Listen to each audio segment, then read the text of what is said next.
Good day, everyone. Today we are going to cover the life of T K V Desikachar, who also happens to be the son of Tirumalai Krishnamacharya. Now, before we begin with this particular session, I would request you that just in case you have not studied, had a look at the previous video in which we had mentioned about the life of T. Krishnamacharya and his works, please do so, because his life will give you a better context regarding the life and the works of T K V Desikachar. So please go to that just in case you have not gone through that video. So let us start with the life of T K V Desikachar, son of Tirumalai Krishnamacharya. Okay, next.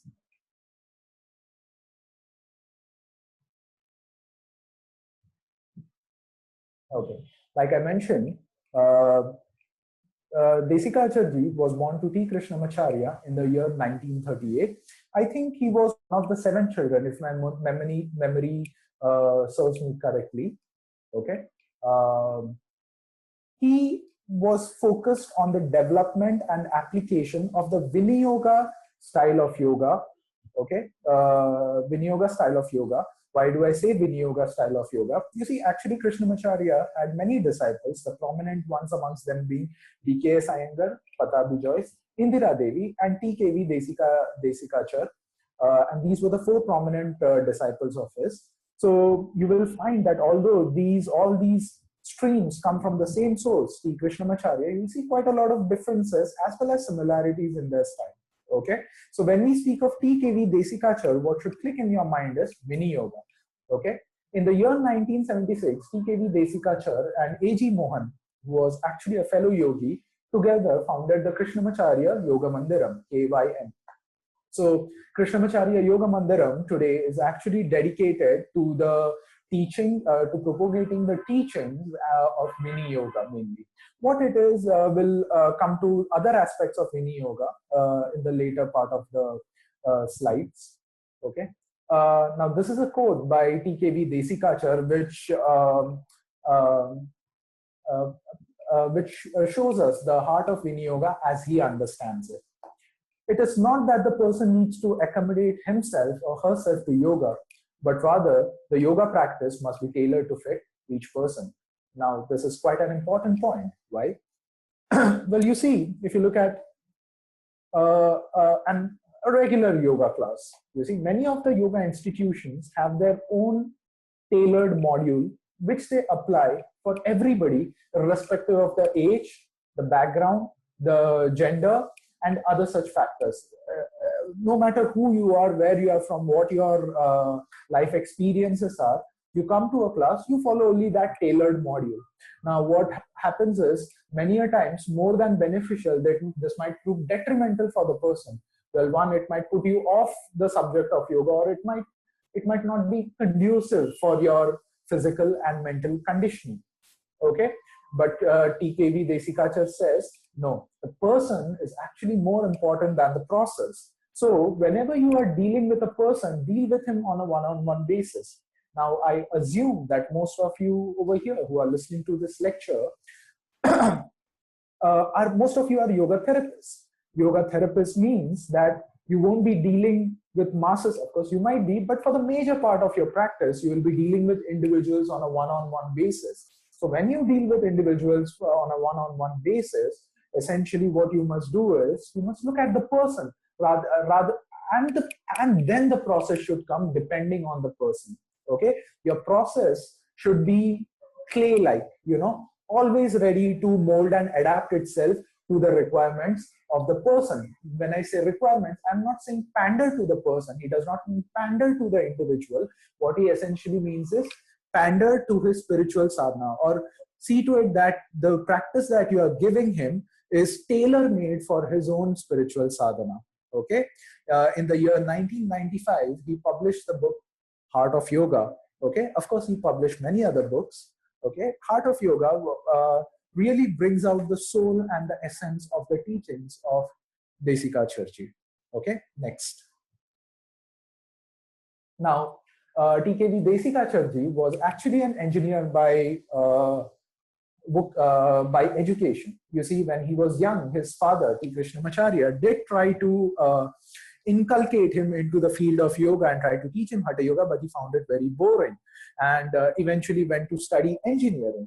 In fact, after he had passed his final year of engineering, and while he had come in transit before he took up a job as an engineer at an organization, he had come to his house for a brief period of time.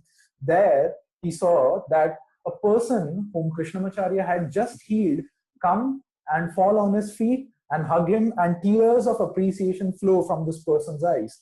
And when Desikachar saw this, he was perplexed. You know, how can one man have such an influence on somebody, a life-altering influence on somebody, that they fall on their feet? You know, well, there is definitely something to it. Therefore, it was in the year 1960s that he actually started studying yoga under his father, T Krishnamacharya, and he underwent training throughout his life. But by 1970s, he had actually started traveling and teaching and propagating the science of yoga to the masses.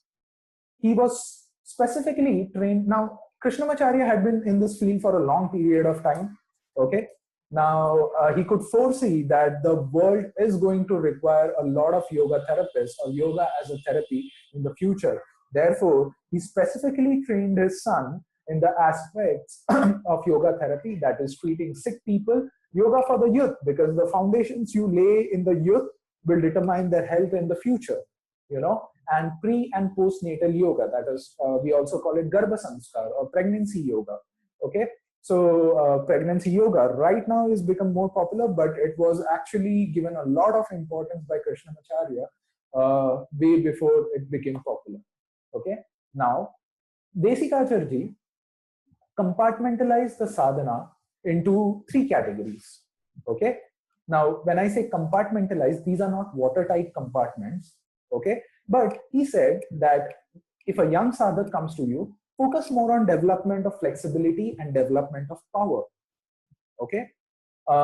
If a middle-aged sadhak comes to you, focus more on maintenance of health so that he can cope with the stresses of a family and work life. If a senior sadhak comes to you, focus more on the spiritual dimension of yoga with them. Now, this does not mean that somebody comes and you just give them one set fixed rules. No, even if a young person comes to you, look at the young person, look at where he's coming from. Okay, look at his background, look at his capacity, and then tailor make the practice for him in such a way that develops flexibility and development of power. You know, same with the middle-aged sadhaks, same with spiritual sadhaks. A spiritual sadhak, if he comes to you, if one is from the Hindu background and one is from this Christian background, giving both of them a mantra of Shiva or Krishna might not do. For one, you might have to give the mantra of Krishna. For one, to relate, you might have to give a mantra or make a mantra and give it to them, something that is related to Jesus, so that their mind can effectively absorb itself into the consciousness. Okay, so even over here, these are not watertight compartments, in the sense that when a sadhak comes to you, you tailor make the practice for them. Okay, next.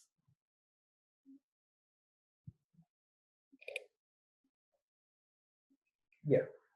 Now, herein, I am going to give you a slice of how a basic practice in the KYM, Krishnamacharya Yoga Mandiram, happens, and the concept of Viniyoga as it is integrated in the practice of asanas. So let's look at the 3 principles. One of the first principles is, whenever you are doing an asana, there should be a connection between body and movement. What does this mean? So, well, whenever you are moving in any asana, any given asana, going into asana, coming out of asana, or staying and stretching in the asana itself, that will also be considered as a movement. There must be a Zen-like awareness in the process. It should be slow, and it should be a process it should be an exercise in awareness. Now, I think most of you are familiar with cyclic meditation. Okay, so imagine cyclic meditation, how with keen awareness you move in and out of the posture.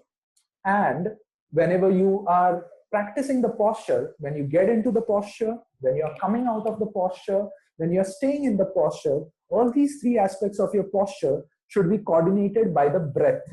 To the extent that there is an inclusion of pranayama in practices. We'll come to that later. Okay. Now, each pose should have a clear intention. Now, this is a very important thing. Whenever you are doing an asana, it's not just that you are going down and staying in the posture or without, and you are just zoning out. No. When you are doing an asana, your idea regarding what you are trying to do in that asana or what you are trying to achieve in that asana should be very clear, because that determines the movement or the direction of your body or the alignment of your body. I'll give you a very common example. Whenever you are, say, trying Paschimottanasana or Padahastasana, what most people do is they try to go down and touch their head to the knee. Well, this is actually what creates issues of ketosis or slip disc or some kind of lumbar spondylosis in the spinal vertebrae, trying to touch your forehead to the knees. What the principle of KVM Vinyoga says is that you should know the intentions. For example, if you are going into Paschimottanasana, your aim is not to touch your head to the knee. It is to extend your back straight. Okay, it is to extend your spine straight and get it back into a neutral position, even though you have gone down. And this requires an understanding of intention. That is what you are trying to do. And that is what sets your alignment and your movement in the stretch itself. Now, the third point, which I have mentioned, is repetitive movements. Now, below this, I have given a bullet point. The third concept is specific only to the current KVM practitioners, and even there, it is susceptible to change. What does this mean? And I've also given the name of a lady called Patricia Strickler, because this third point, I have actually all the 3 points, but this third point, I have taken it from one of her works. So, Kaustubh Desikachar, who is the son of T K V Desikachar, who is the current head of KVM, he says that back in the day, the yogis did not move from one posture to another. They did not jump from one posture to another. Okay, they held the posture for a longer and longer duration, maybe 10 minutes, maybe 20 minutes, maybe half an hour. And staying in that posture itself, they did the pranayam and few other things in the posture itself. They held the posture for longer and longer duration. But in the 21st century, we see that the people's health, the way the people's lifestyle and the people's health is, it is not suitable for the, most people are not ready. Most people are not ready to, just 1 second, please. So most people are not ready in order to hold the posture for a longer and longer duration. Their bodies won't allow them to do that. So, in order to accommodate the practice, or in order to get their bodies ready, in order to get into that holding stage for a longer and longer duration, in the initial stages, they are made to do a lot of dynamic practice in the asanas. For example, if you are trying to do Padahastasana, you don't just go in the initial stage, you just don't go into Padahastasana and hold it for a longer duration. What you do is, breathe in, you come up, breathe out very slowly and mindfully, you bend in Padahastasana. Once again, breathe in, you come up, breathe out very slowly, you go down and bend into Padahastasana. Now, at least this is how Patricia Strickler has described the practice in her book. And many of the practices of Vinyoga asanas, if you look at it on YouTube, you'll find the same methodology. But ultimately, even Kaustubh Desikachar has been clear that the holding of the asanas, just the way the traditional Hatha Yoga has mentioned it, is how it was originally done. This modification has been created just in order to accommodate, people's capacities. So, and it is quite possible that different practitioners of Vinyoga, different teachers of Vinyoga, teach it in a different way. Okay. Now, so for that, you have to look into other Vinyoga practitioners also, because like I said, it's an evolving and adaptable style. Okay, so there's a good chance that no two teachers teach in the same way. Okay, now, the key highlight of this style of practice is the sequencing of the asanas and an application of isometric techniques. So first, let us start with sequencing of the asanas. Your practice should never be random. Okay, there is a certain hierarchy, there is a certain movement in the way the asanas are created. Okay, in the Krishnamacharya video, I had mentioned about primary series, intermediate series, advanced A, B, C, and D. What are these? These are sequencing of the asanas that have been created. You don't just directly jump into 10 standard. You go first, second, third, fourth, fifth, sixth, seventh, eighth, ninth, 10. This way. So the sequencing of the asanas is important, so that there is a not just for the sake of advancement, but for the sake of directing the movement of the prana in a certain way. Okay, the sequence that you take directs the move of the prana in a certain way, from Mooladhar to Swadhisthana, from Swadhisthana to Manipurak, Manipurak to Anahat, Anahat to Vishuddhi, Agya, and so forth. Okay. Now, another aspect of this is application of isometric technique. Now, you would stand good especially if you are in the field of therapy, to study about isometric techniques, because isometric techniques is primarily the technique used by physiotherapists to create healing within the patients. Okay, so what isometric technique essentially does is, in that, let's say you go into Padahastasana. Going into Padahastasana, you press your feet into the floor, and the stretch travels right from the base of the feet all the way up throughout the body into the head. You know, there is an intense stretch that is created. So you are not just staying passive in that asana. There's an intense stretch that is created while you are in that posture. Okay. Now, while you are doing isometric technique, there is another variant of isometric technique. So this isometric technique is given a great importance in the Iyengar style of yoga. Okay, Iyengar style of yoga mainly relates to isometric techniques. And because in certain KYM Viniyoga schools or KYM teachers, they move from one pose to another pose. Well, when they go into Padahastasana, they give a short pressure on the floor and give a short duration of contraction and extension, and then they release it immediately. Now, this technique, well, this is not a technique, this is actually a variant of isometric technique called PNF technique, which means proprioceptor neuromuscular facilitator technique. So mainly do study isometric techniques, even though it might not come in net, it will be beneficial for your future practice. And if you have time, do also look into PNF techniques. Okay, next.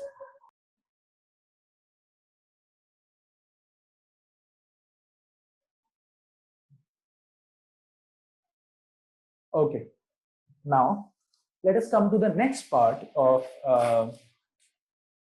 Viniyoga. So this is what we call the Nyasa technique. Okay, Nyasa is essentially the ancient tantric yoga school. Well, essentially it comes more from Kashmir Shaivism.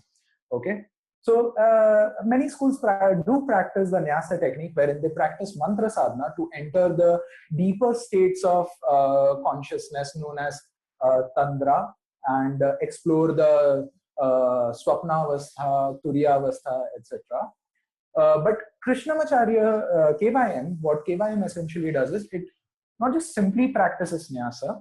What it does is, for every mantra, they attribute every mantra to a particular body part. So for example, your big toe will have one mantra, your the index toe will have another mantra, your middle toe will have one mantra. Okay, like this, from each and every toe to all the way to each and every part of your body, your shin, your knees, your thighs, your chest, your left chest, your right chest, your left eyelid, your right eyelid, everything will have one particular mantra. Okay. Now what this does is, depending on the side of the body. So for example, you know the concept of Ida and Pingala. Okay. So depending on the side of the body and the part of the body, the mantra has corresponding effect on that particular part of the body, making you hyper aware of that particular area in the body. Okay. And focusing those particular vibrations of the mantra in that particular area of the body, because concentration plus mantra is equal to high focus of prana in that particular area. Now, this particular technique is not unique to KYM, because this technique is actually followed by a variant of Kashmir Shaivism school of yoga, which is known as the Kaula Marga. Okay, so Kaula Marga are essentially follow the Ganesha Tantra. The main presiding deity is Shiva, Shakti, and one of the main deities is Ganesha. So they do use this particular technique of Nyasa, wherein a mantra is attributed to each body part. Okay, and another key highlight of this particular technique is there is an application of mantra along with asana and pranayama. Okay, along with asana and pranayama, all three go together. So how? So let's say you get into Shirshasana. After getting into Shirshasana, you apply certain bandhas. Okay, Moolabandh and Udyan Bandh also. having got into Shirshasana, mainly after having applied Mula Bandha, you start doing pranayam, Ujjayi, along with Kumbhakas. Now, while you do the pranayam of Ujjayi along with Kumbhakas, what happens is you start chanting a mantra with each inhalation, with each exhalation. Again, there's a mantra. Mantra could be, maybe it's a bija mantra, maybe it's some other kind of mantra, and quite possibly, maybe not, maybe, okay, mostly maybe, there's an application of mantra along with the Kumbhaka. Okay, so what happens is when you are doing all this and when you apply the isometric pressure on the body, okay, while doing the practice, with the isometric pressure, the entire prana gets focused on one part of the body, and then there is an application of prana. So there is a extra collection of prana over there, and then there is a simultaneous application of mantra over there, which makes that area vibrate at a higher frequency. Okay. Now, another thing that this particular practice does is, so you know that there is many schools follow a ratio in pranayama, 2:2:2 or 2:4:6, like that ratio. So when you are doing the pranayam, okay, the application of mantra helps you regulate that ratio. Well, that is a base use. There are much more deeper uses. We'll come to that in a moment. Now, yeah, the third point is this is done to redirect the flow of energy in the body. Mantras influence the Pancha Tanmatras, which in turn affect the Pancha Mahabhutas. So as you know that your body is made out of Pancha Mahabhutas, okay? But the Pancha Mahabhutas in turn are made out of Pancha Tanmatras, okay? So what are Pancha Tanmatras? You see, what are Pancha Mahabhutas? They are in order. If you go in sequential order, first comes space, then comes wind, then comes fire, then comes water, then comes earth, okay? Now, what Pancha Tanmatras essentially are the more subtler materials that constitute the Pancha Mahabhutas. For example, the space element, if we speak of space as an element, it is made out of sound, okay? Shabda, we call it Shabda, okay? Now, Shabda, if you look at the second element, which is wind, it is made out of sound and touch, okay? Touch is another Tanmatra. So sound plus touch is equal to wind. It leads to creation of Vayu Tanmatra, Vayu Mahabhuta. Okay. Now, touch plus sound plus touch plus sight. Okay. Sight is the third Tanmatra. It leads to a creation of fire because you can see fire. So sight. Now, sound plus touch plus sight plus taste is equal to water. It creates the Apa Mahabhuta, okay, because you can taste water. And sound plus touch plus sight plus taste plus smell is equal to Prithvi Mahabhuta, because you know when water falls you can get a nice smell, right? Well, that is just upar ka this thing, but understand that Pancha Tanmatras are essentially what make the Pancha Mahabhuta. So when you practice the mantras in the asanas in such a way, not only does it affect the Pancha Mahabhutas, it essentially affects the Pancha Tanmatras. And not only does it affect the Pancha Tanmatras, it also affects something that is beyond Pancha Tanmatras, which is called Indriyas. Indriyas are the energy behind your organs of action and organs of cognition. So it also influences the Indriyas, and that's how a mantra essentially works. That is in combination with asana, pranayam, and the mantra when it comes together. Okay, next please. So technique especially effective when combined with asana and pranayam. So it's like you have put all your bombs at one side. You know, I know it's a wrong analogy, but you know the effect is much more. Okay. Now, mantras also used to regulate the length of breathing during practice, maybe even used during kumbhakas. Well, I mentioned this before, mantras thus applied in combination with asana and pranayam could regulate vata, pitta, kapha in the body. Well, just like I mentioned, not only does it affect the Pancha Mahabhutas, it also affects the Pancha Tanmatras and the Indriyas. Now, another aspect is that there is an Agni in the body, okay, which is essentially the source of all life. In yoga, we call this Agni Jataragni. Okay. Now, Jataragni is more of related to Pancha Mahabhutas. Okay. Now, beyond the Pancha Mahabhutas are Tanmatras. Okay, so too Jataragni has a Tanmatric aspect to it, which is known as Bhutagni, which is sort of like correlated to Tanmatras. And beyond the Bhutagni, Tanmatras, I said, were the Indriyas, the energy behind organs of action and organs of cognition. So to beyond the Bhutagni is essentially the Chittagni, okay, which is somewhat related to the Indriyas. Okay, so this Agni is to a great extent related to the functioning of the Vata, Pitta and Kapha in your body, which is essentially affected by the practice of the three combination of asana, pranayam and mantras combined together. There is also application of bandhas and all those factors. It's a deep science as far as a practitioner is concerned. Next, please.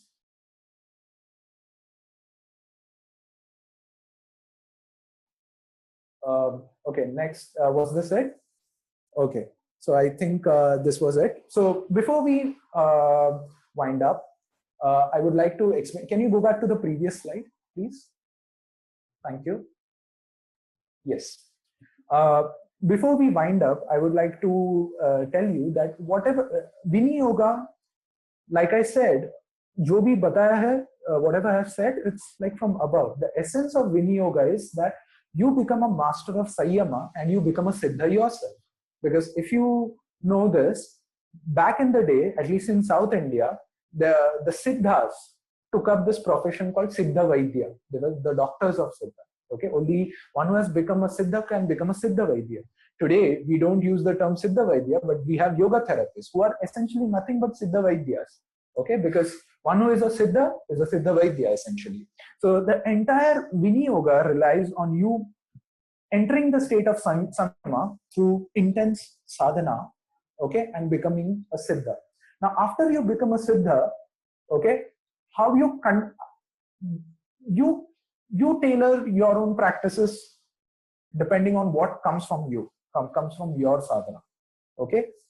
So Vini Yoga gives you flexibility for that, okay. So even in the last few slides wherein I showed you that spoke to you about asanas and all that, you saw how it can vary from practitioner to practitioner or teacher to teacher or from time to time, like Kaustubh Desikachar, what he has said, the example I gave you, those modifications that are created, they come not from a space of modern science, but from a space of understanding of yourself, of creating yourself as a lab. So this I will say is one of the main contributions of Krishnamacharya to the society and his organization to the society, wherein they are encouraging people to get into the path of sadhana more and more. And the quality that emerges out of that is essentially what is known as Vini Yoga. Now, my sincerest recommendation is that if you want to understand more about this Vini Yoga, you do your own research. Because when you do your own research, you'll come across a lot of things which might corresponding with what I have taught you right here, right now. And many things might not corresponding with what I've taught you right here, right now. Okay. So if you are a serious practitioner, don't take my word for it, get into it and try to at least know something about it, because many things, more or different things might come into your notice from what I have mentioned over here. Okay. So Vini Yoga is a style which you need to approach at your own volition, because this is an individual path. Okay. Because he also dealt with individuals. So you have to understand this is an individual path and you have to work on it on your own to understand more about this.